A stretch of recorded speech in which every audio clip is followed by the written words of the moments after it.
Hello and welcome to week 13/14, the beginning of unit 4. Yay, we've made it to the last unit. These weeks we're going to be focusing on patterns of inheritance and genetics, and we're going to start by talking about this guy. So as we mentioned last week, hereditary is the transmission of traits from one generation to the next, and we study it as genetics. So we're now going to go through a whole bunch of vocabulary. The first is this term phenotype. So a phenotype is an individual's observable traits. It's what someone looks like. It's what some things, physical traits that can be seen are. The genotype, however, that's the particular alleles, that's the sequence of nucleotides within the genome carried by an individual. So we're going to see that genotype and phenotype are related, but they're talking about two specific different things: what you see and what's actually inside those genes. We also need to be familiar with the terms homozygous and heterozygous.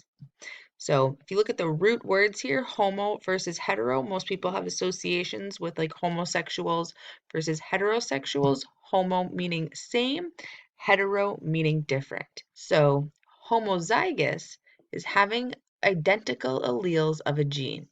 So we talked about last week how you get one copy of each set of chromosomes from the paternal side and one maternal side. So you get two different sources.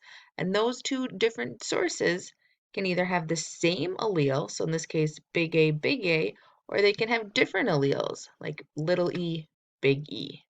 So the same is homozygous, different, little e, big E, that's heterozygous.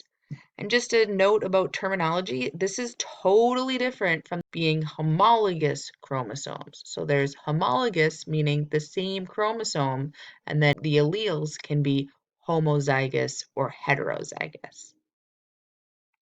When thinking about these different alleles, again, there's lots of terminology. We can talk about an allele being dominant. This refers to an allele that is going to mask the effect of the other allele. We write this as a big letter, a capital letter, which you can think of as it's dominating, right?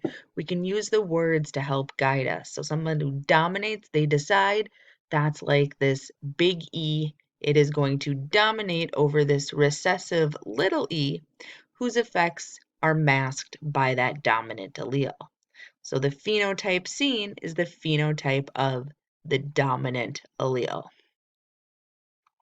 Last review of terms, which we learned before, we've got autosomes. Autosomes in humans are chromosomes 1 through 22.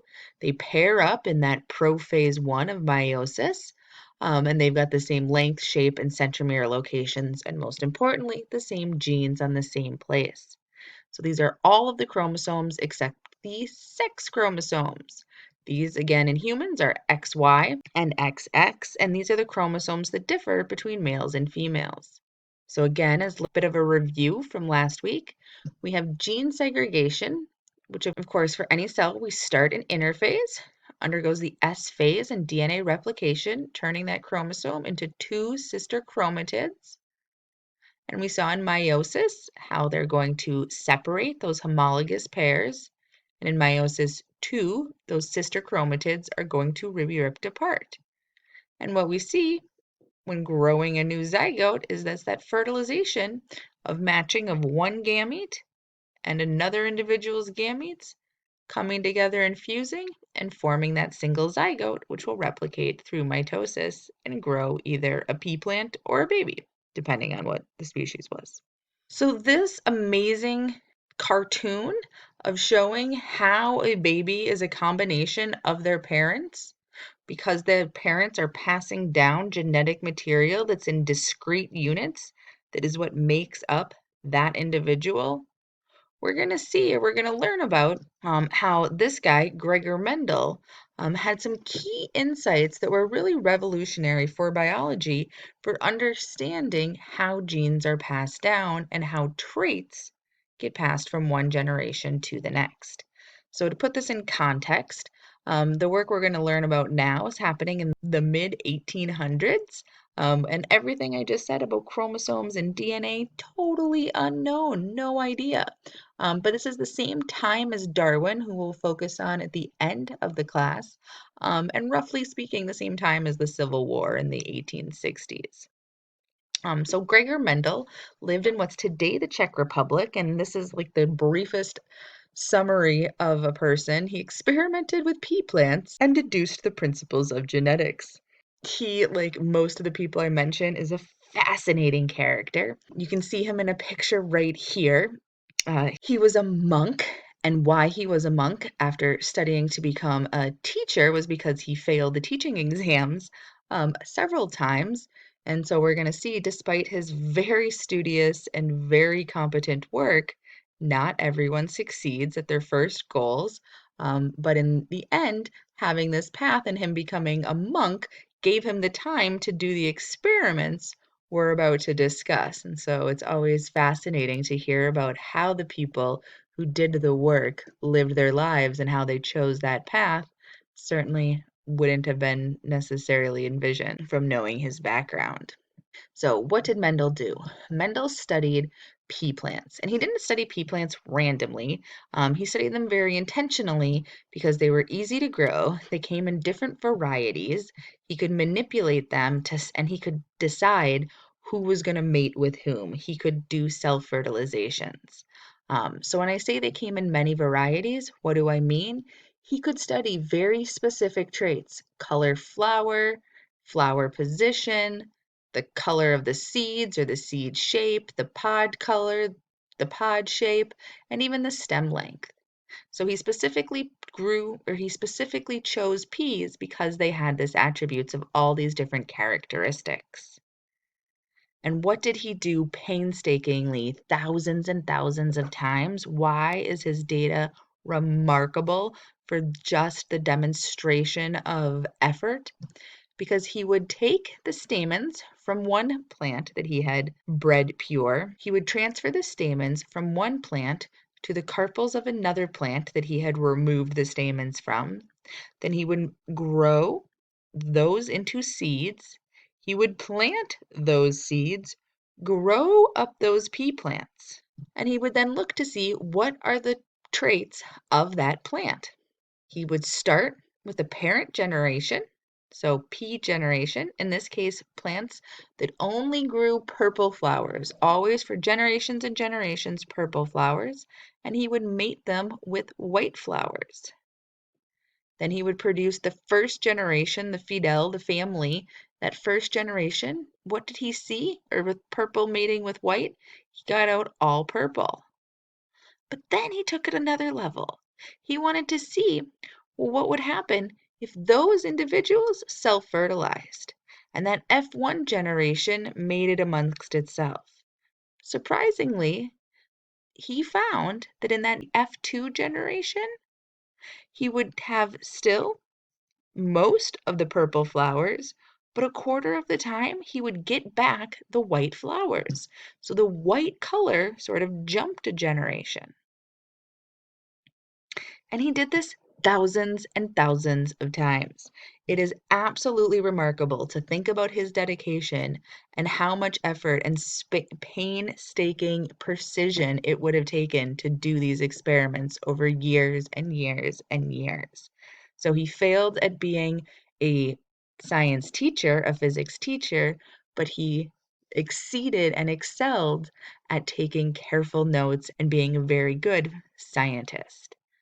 So what he saw was that if he was looking at seed shape, pod shape, flower color, seed color, pod color, or stem length, whenever he did these monohybrid crosses of taking one trait, mono, and crossing two different types, he always found a phenotypic ratio of 3 to 1, meaning there are 3 times the number of smooth to rough. When he mated smooth and rough pod shapes, he would get 3 times the number of smooth with the rough. So we can look at the genotype and say that there's a hybrid, that the offspring of a cross between two individuals that breed true, or which means are homozygous for a trait, big A, little a. When you mate those two, you're always going to have two non-identical alleles, meaning the alleles that are produced are going to be that combination and being that heterozygote, one allele from both parents. So this is where we get that phenotype ratio, 3 dominant to 1 recessive. So in that previous slide, I was just talking about what are the offspring that result. And I just used words, but we actually can make something called Punnett square. So this is after, of course, a man named Mr. Punnett who showed that you can make a diagram, and if you put the gametes on up on the top and on the side, and then you can make a little square, you can fill in the chart and you can see what are the possible options for the genotype of the offspring. So now we are going to do some more practice problems. We are going to look into that second generation, the F2 generation. So if you are going to mate two heterozygous individuals, what is going to be the products of their offspring? You are going to get again this 3-to-1 phenotype ratio, where one of the parents for heterozygotes is going to be big A, little a. The other parent is heterozygous, equally big A, little a, hetero, meaning different. So you can split the two options for what they can possibly pass down to their offspring. So you list the two options for their gametes, and then you fill in that table. And what you see, as we just said, is you're going to get 3 offspring that have at least one copy of that dominant allele. So they have that big A. If they have that copy of the dominant allele, it's going to be that dominant phenotype, in this case, purple. But it's only in this case that received 2 copies of that recessive white allele that flower color is going to be white. So there's a 3-to-1 ratio when two heterozygotes individual are crossed, and the genotype ratio is 1 to 2 to 1. 1 homozygous dominant, it's always homozygous dominant first, 2 heterozygous offspring, and 1 homozygous recessive. So 3-to-1 phenotype ratio, 1 to 2 to 1 genotype ratio. From these crosses, Mendel developed an hypothesis that basically explains modern genetics without having any concept of the gene. So he was talking about hereditable factors. We now can call them genes, and we can now call these alternative versions of genes alleles. Mendel used different terminology, but he was describing this difference in alleles, these different expressions. The second thing he found was that for each inherited character, an organism inherits 2 alleles, one from each parent. An organism is homozygous if both alleles are identical, and an organism is heterozygous if the alleles are different. If 2 alleles of an inherited pair differ, then there's going to be one allele that we can say is dominant, and that's whose appearance is seen. That's what the phenotype is. The other allele we call the recessive allele. And then lastly, he determined, without describing them as such, that there's a gametes that are the sex cells, and that these gametes carry only one of the alleles for each inherited character, and that the 2 alleles for characters segregate separately from each other, so that what one gene is doing isn't affecting another gene. This is what we call the law of segregation. So these are Mendel's key findings. Even without understanding genetics, he could explain how inheritance works just with his years of studying pea plants. So here we need to talk a little bit about probability because we are going to be asking for calculations. And so this is where you have to understand the probability of 2 things happening are going to be the multiplication of the probability of each of those individually happening. So if we think about the opportunity for a particular genotype, if there's 2 options for each, it's always going to be a quarter because it's 1/2 by 1/2 times multiplication equals a fourth. So you need to be able to understand the mathematics and that you're going to be giving all of your answers in the forms of percentages or ratios. because we're going to see that things are going to depend on how many times essentially you're flipping the coin, but it's the probability 1 out of 4 or 25%, depending on the case. So here's a good, again, quick check. Now you need to be expected to be able to do these different types of tests. So if you were to use the letter A, can you make a Punnett square for a monohybrid cross for a wrinkly pea with a homozygous recessive? So homozygous recessive means 2 copies of the little a, so homo same, so little a recessive, and homozygous dominant, big A, big A. What are the genotype and phenotype ratios? So you can pause. So what would those results be? The genotype ratio, you look here and you see there are no homozygous dominant offspring produced. There are no homozygous recessive. So we have a 0 to 4. All heterozygote offspring would be produced to 0 homozygous recessive. The phenotype ratio is all of these offspring are going to be purple. They're all going to have that dominant phenotype. This is the equivalent of that F1 generation in Mendel's monohybrid cross, that one hybrid cross. There's also something called a test cross. A test cross is when you don't know the genotype of an individual and you are going to mate it with a homozygous recessive to determine what the genotype is. So if you have a dominant phenotype, it can either be homozygous dominant or heterozygous. Both would have the same phenotype. But if you mate it with a homozygous recessive, when you physically do the Punnett squares, and I would encourage you to pause now and do the Punnett squares the different ways, what you see is dependent on if that is a homozygous dominant or a heterozygous.